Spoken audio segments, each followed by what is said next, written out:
Hi friends, யாருக்கெல்லாம் சிறுகடி காசு பிடிக்குமோ அவங்க நம்மளோட சேனலை சப்ஸ்கிரைப் பண்ணிக்கோங்க. அப்போ தான் ரெகுலராக நம்மளோட வீடியோ உங்களுக்கு வரும். அப்புறம் எல்லாம் கார் ஷெட்டில் இருக்காங்க. வழி கேட்டு ஒரு ஆள் வரான், அவன் வந்து கிண்டல் பண்ணிகிட்ருக்காங்க.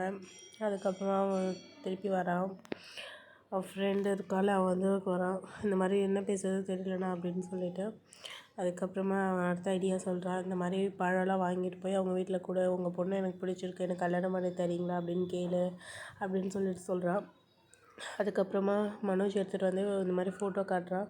உங்கள் ஃபோட்டோ இந்த மாதிரி கண் திருஷ்டியாக போட்டோ எல்லாம் விற்றுட்ருக்காங்க அப்படின்னு சொல்லிட்டு, என் ஃபோட்டோ யார் இந்த மாதிரி பண்ணது அப்படின்னு சொல்லிட்டு அவள் டென்ஷன் ஆகிறா.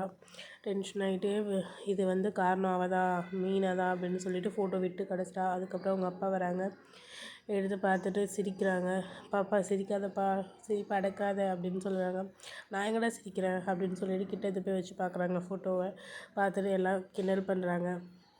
இவளுக்கு ரொம்ப கோவம் வருது. இது எல்லாத்துக்கும் காரணம் இவ தான், இவ வந்ததுன்னு தான் எனக்கு இது மாதிரிலாம் நடக்குது, எனக்கு மரியாதையே இல்லை அப்படி இப்படின்னு சொல்லிட்டு மீனாவும் முத்துவும் சொல்லிகிட்ருக்காங்க. அதுக்கப்புறமா திருப்பி அதே டாபிக் பேசிகிட்டே இருக்காங்க. மனோஜ் வந்து என் மீனாவெல்லாம் இது மாதிரி சொல்லாதீங்க அப்படின்னு சொல்லிட்டு சொல்கிறாங்க. அதுக்கப்புறம் இது காரணம் நான் தான் ஸ்ருதி சொல்கிறா. அப்புறமா அன்றைக்கி சோஷியல் மீடியாவில் நான் போட்டேன்ல, அதை வந்து ஸ்டேட்டஸில் வச்சுட்டு சோஷியல் மீடியாவில் நான் போட்டேன், அதை வந்து யாரோ இது மாதிரி பண்ணியிருக்காங்க அப்படின்னு சொல்லிட்டு சொல்கிறாங்க. அது கூட மீனா தான் சொல்லி அவ்வளோ பேசுகிறாங்க, பாருப்பா நீ அப்படின்னு சொல்லிட்டு முத்து சொல்கிறான். அதுக்கப்புறமா இந்த ஃபோட்டோ நம்ம கடையிலலாம் மாட்டியிருக்கோம், இந்த மாதிரி 10 ஃபோட்டோ இருந்துச்சு, 10 நானே வாங்கிட்டேன், ஒரு ஃபோட்டோ 200ரூபான்னு சொல்லி, பாருப்பா இந்த வியாபாரம் கூட நம்ம பண்ணலாம் அப்படின்னு சொல்லி முத்து கிண்டல் பண்ணுறான். அப்படியே கோவப்பட்டுட்டு அப்படியே முறைச்சி பார்க்குறாங்க 2-3 பேருமே. அதுக்கப்புறம் தள்ளி விட்டுறாங்க மனோஜை. ஃபோட்டோவே பார்த்துட்ருக்கான். அதுக்கப்புறம் மறுநாள் காலையில் மனோஜ் ரோகிணி வந்து ஷாப்புக்கு வராங்க. அவன் சேல் பாய் வந்து அது மாட்டுறான் படத்தை.